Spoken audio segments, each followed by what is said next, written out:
Tere tulemast vaatama PÖFF TV-d, minu nimi on Hanna Aunin ja meie oleme siin Nordic Hotel Forum PÖFF TV pop-up stuudios. Tänavu linastub PÖFFil film nimega MALPASO, mis on Dominikaani vabariigis tehtud ja see on lugu kahest vennast, kes kaotavad oma vanaisa ja kes peavad üksinda hakkama saama. Vaatame selle filmi treilerit. ¿Te dormiste? Porque me da la historia. Había una vez un hombre que se enamoró de la luna, pero también estaba enamorado de la noche. Yo no entiendo cuál es tu afán con ir para MALPASO. Es para verlo nada más.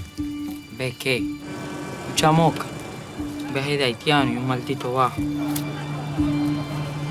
¿Y dónde está tu abuelo? Abuelo ya no está. Tú sabes que yo creo que me soñé con él. ¿Con quién? Con papá, el hombre de cuento que viene buscando. Papá. ¡Despierta! ¡Ven, vámonos! Aquel que está asustado pierde. ¿Oíste? ¿Quién tú eres? ¡Cándido, corre! Y que le ponga la mano a mi hermano, lo mato. Tú tienes valor, carajito. Dicen que los sueños son la ventana del alma. ¡No cuente la chaña! El que tiene el alma negra de dolor deja de soñar. Esta es la historia de cómo nacimos nosotros. ¡Cándido! De por qué tú eres blanco como la luna y yo negro como la noche.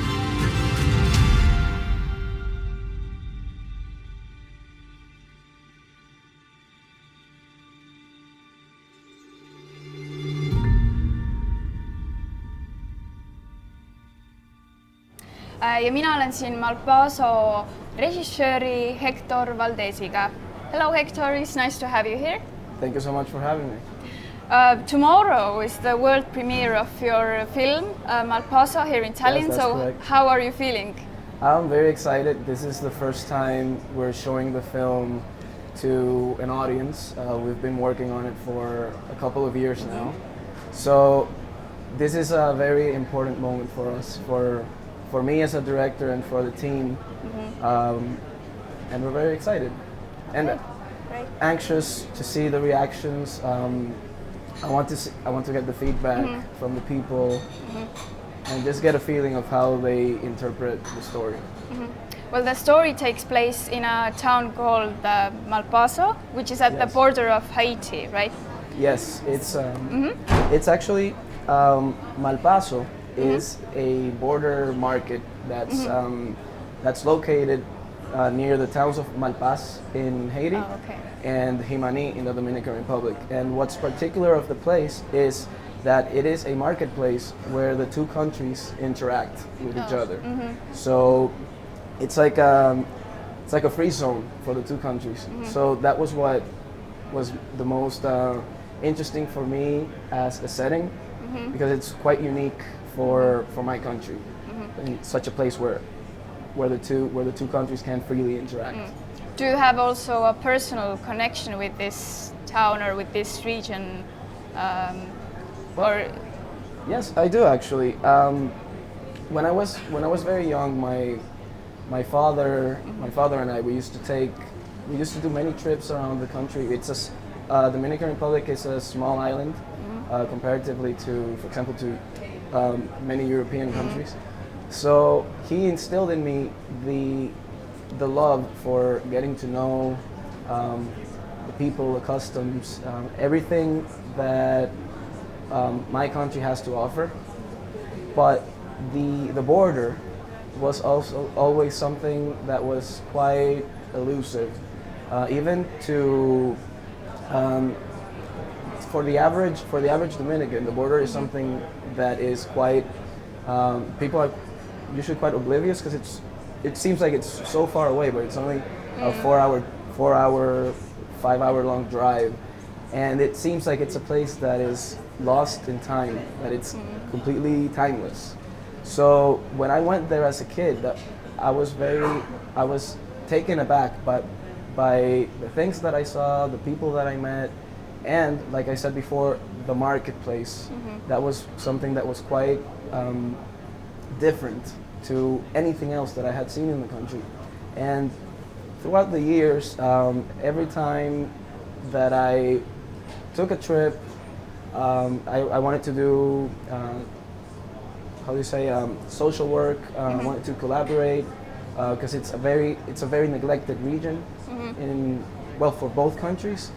And ever since I wanted to become a filmmaker and I wanted to tell stories, I always had the interest of setting one of my stories in the border, and this film was the chance to do it. But where did the idea for the story of the two brothers came from? Well, MALPASO comes from the notion of dreams. The way that we all have the concept of having dreams, and that we all have dreams for a better life or dreams for a better future. And it came from a conversation where I went to the UNICEF chapter of the Dominican Republic, the offices, and that was one of the many things that phrase actually struck me the most when I was doing research. I wanted to do a story set in the border, and one of the people that I met there, he said, the border is a place where you're not allowed to dream.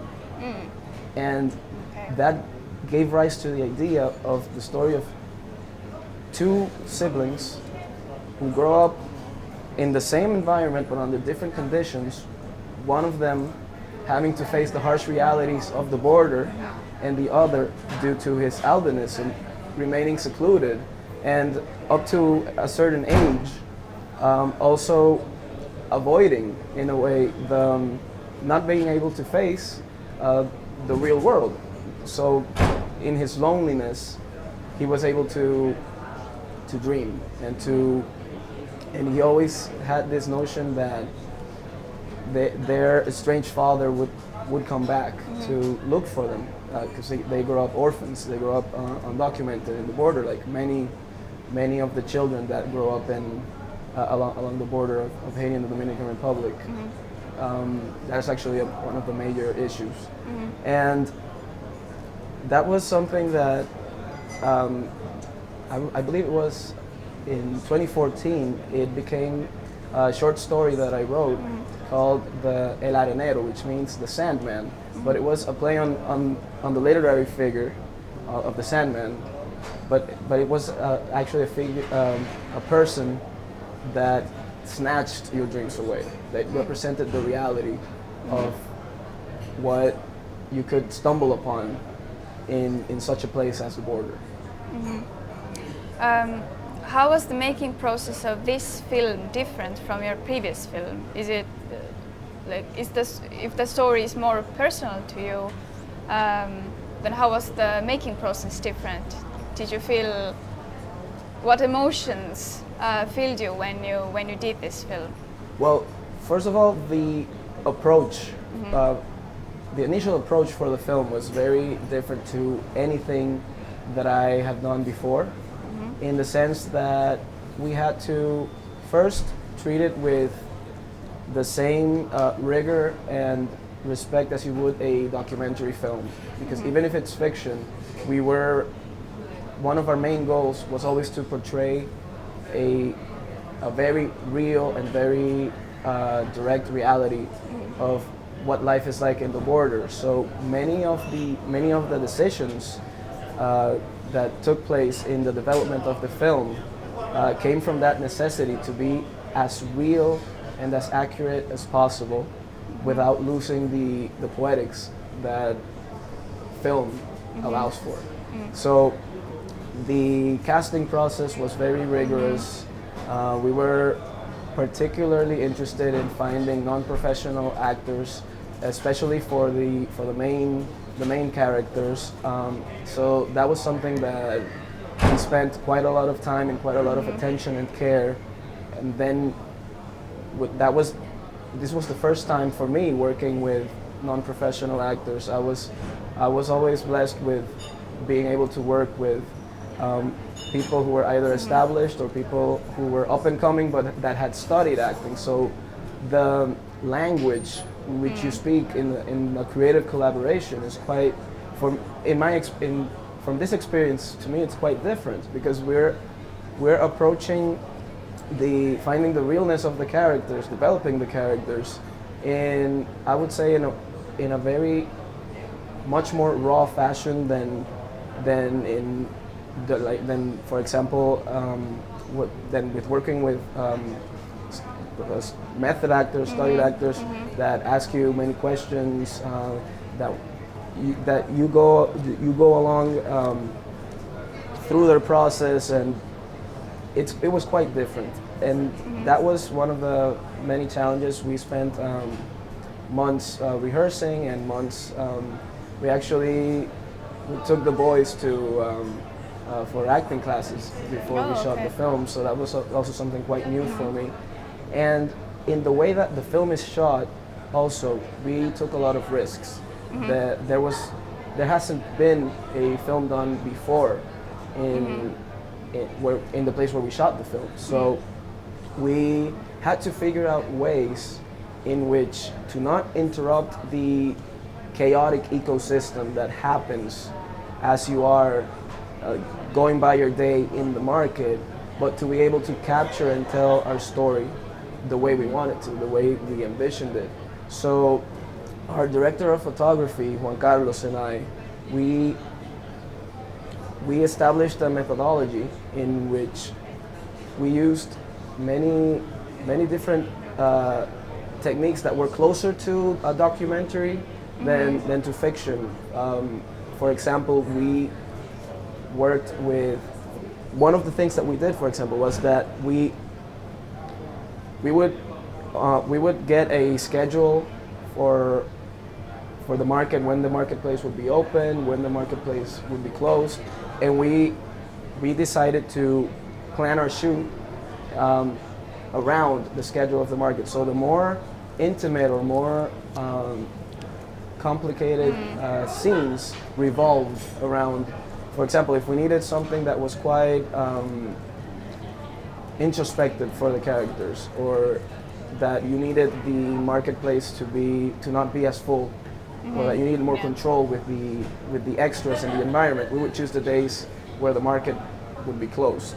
But if we needed that production value, that reality of having real people and having the characters interact in the marketplace in its rush hour, what we would do was that we would rehearse someplace else, and we would have the cameras and releases, and we would just shoot it as if it were a documentary. But the actors had rehearsed the scenes for a couple of times. We had blocked the scenes on the days that the market was closed, and then when the market was full, we would go and shoot them. And that was one of the many challenges we had to face. And the other one was that we made from the very beginning, we were very sure that the film was going to be in black and white. So, and I was about to ask why. Why is this? Well, black and white comes from it's also a very personal decision in the sense that, as I was saying before, my first impression of The Border was that it shook me. It took me aback so much, because it's very, very different. It's a stark contrast from what you see in the capital in Santo Domingo, or what you see in the countryside, which is very green and very lush. So I always saw the way of living in the market, and the way of living in the border, in such places, as if the decisions that you needed to make every day were based on black and white, in the sense that everything is a struggle for survival, everything is on a day-to-day basis. And also there's a passage in the story in which Braulio, the brother that goes to the market, he tells Candido a story of how they were born, how they came to be, and why they're so different from each other but the same. Yeah. So that was something also that worked with the poetry behind the film, in which he says that he's the son of the night and his brother is the son of the moon. So that's also a play on black and white.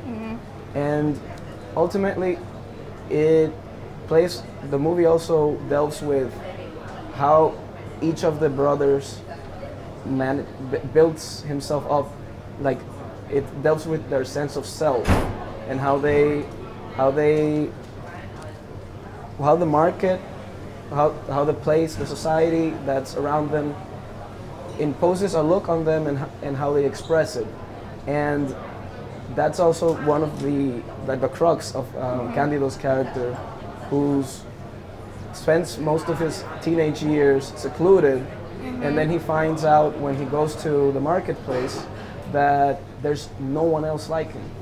He's an albino in the border where there's a lot of Afro-Caribbean descendancy.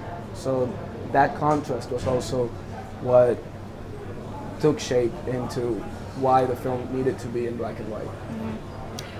So would you consider your film as a coming-of-age story? Because Absolutely.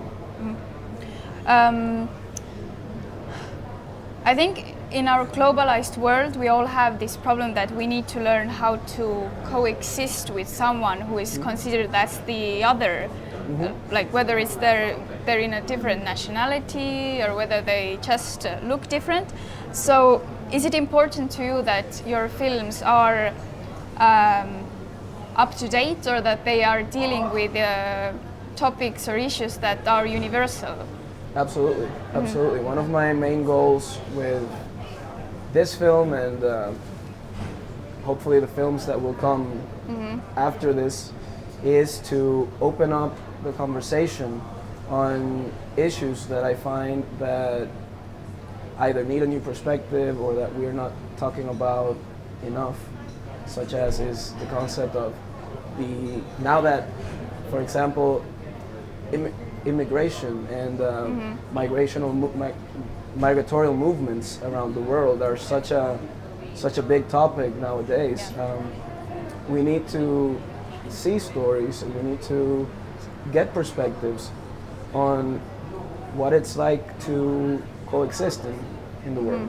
So you do think that films can contribute to solving or at least dealing with these kind of issues?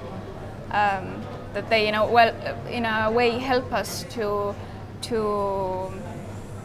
maybe get used to the world, or to coexist with people who are different than us. Absolutely. I'm actually gonna add to what you said. After we did MALPASO, which we shot it 2 years ago. 2 years ago today, actually. I started working on a documentary in which I also deal with a similar subject. And in one of the interviews, I asked, "What is the power of art when it comes to society?" And one of the interviewees said that art in every form, literature, cinema, music, in any form, it has the power to build empathy. And I think that is the way in which a film is powerful, in the sense that it can open up a new door in ourselves. And every time I watch a film from another culture, from a different perspective, as a person, I gain so much from that experience. And I believe that everyone can have that experience. And to me, it seems that you are committed to introducing the Dominican culture and Dominican identity. So do you plan to continue this path of introducing the Dominican Republic through your films? Absolutely. I think it's a part of my identity as a Dominican filmmaker. Yep. And I think it's something that even if I tried to not do it, or if I tried to do something else, I think it would permeate into my work somehow. And I think that as artists, we should embrace our roots. We should embrace where we come from, because that's what's going to make us in a globalized world. That's what's going to make us stand out. It's like the phrase of think locally, act globally. So do you know what your next film is going to be about? Actually, yes. I'm in the process of writing my next film. It's also gonna be a story about youth. It's gonna have the main characters are gonna be non-professional actors, mostly children, and it's a story. It's a parable for immigration. Actually, it's a story about a group of kids who set out to look for a better place to live in the Caribbean after the world has been ravaged by climate change. That's a little bit of what I'm working on right now. Great.